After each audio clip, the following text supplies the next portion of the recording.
Hello, everybody. This is Extra Dividends, the program where your returns are more than just dividends. My name is Jim Barron, and I am pleased to welcome you to the weekend update for February 4, 2022. Well, it was a wild ride again. We see this from the NASDAQ last week, where I called it a roller coaster, and a roller coaster it was. Well, it did change a little bit. This week, things not quite as wild, quite a contrast from the previous week, but still a lot of volatility. So it just took a little longer for things to develop. The S&P went up over 4%, and then it reversed to its low of the week on Friday and dropped to just over 3%.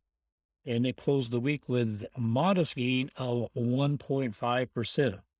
Hopefully, I don't have to remind you all that I'm not a market analyst, but to take a look at these things and what's happening in the market is important for the context of the trades that we have in extra dividends. So that's why I take a look at that.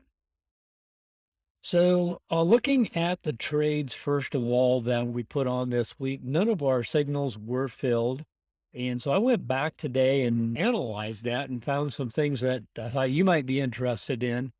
This is a graph not of AT&T, but of the AT&T option. So, I mean, not of the stock, but it's of the option. And this is a picture of where the option was trading as of a week ago Friday. So it was at 52. So you may remember I put the price in at 45 because when I saw that on Friday, it had traded at 52. Thought, well, if the price stays about the same, 45 should get filled. I thought AT&T was a good company to be in, and without a lot of volatility. So, but wrong I was, because the price dropped dramatically of the option, and we never got a chance to getting filled.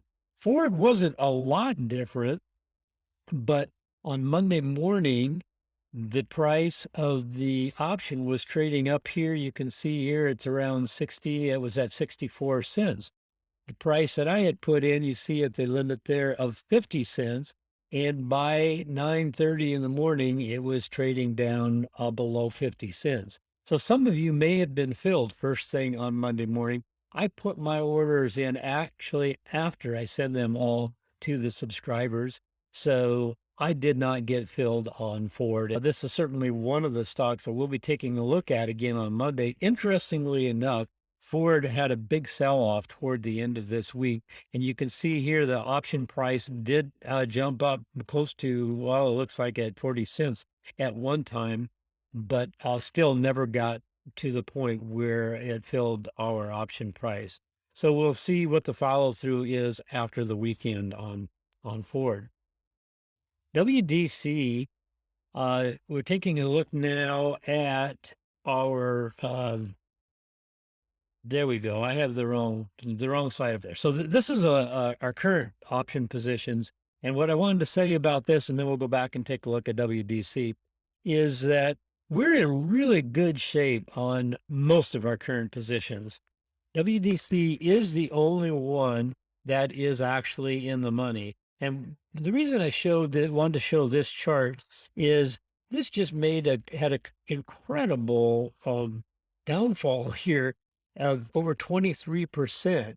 So really a significant drop in the price of the underlying, which really points out the value again of extra dividends. Because if you had bought at the time that we got into this stock here, January 10, if you had bought it and now it's trading at 51.80, you would have lost about $1,500 on that stock. As it is now, if the stock stays the same year, we're looking at expiration of April 14. If it stayed the same, we would be at about a break even because it's at 51. You add the $1.40 premium, and we're going to be right in the neighborhood. All the rest of these are out of the money. That is, the price of the stock is greater than the put strike. So we have time value left on all of those, and we're looking like we're in pretty good shape. Hopefully that will continue. So let's look at our current positions. And I want to let everybody know that I'll be traveling next week. And that means that I will be sending out the signals, the new signals, not on Monday morning just before the open, but I'll be sending them out on Sunday. So I won't have the benefit of seeing what happens to the market over the weekend and where it opens. That just means that everyone's going to have to be extra cautious on the pricing, because if the market does make a big move, you'll want to adjust the prices or decide to not trade the position at all. Remember, always on the prices that I give you, you can potentially get a better price. So always go for the best price, even if it's better than the one that I have in the signal. Questions and comments should be sent to extradividends@gmail.com. Remember that making money trading stocks takes time and dedication. There are inherent risks involved with investing in the stock market, including the loss of your investment, and past performance in the market is not indicative of future results. This service is for educational purposes. We do not provide financial advice. All investments are at your own risk. So we're required to make that disclaimer. And I appreciate every one of you subscribers. Thank you. And make sure you let me know if you have any questions or comments. That's it for this week. Remember, have fun, be careful. Bye for now.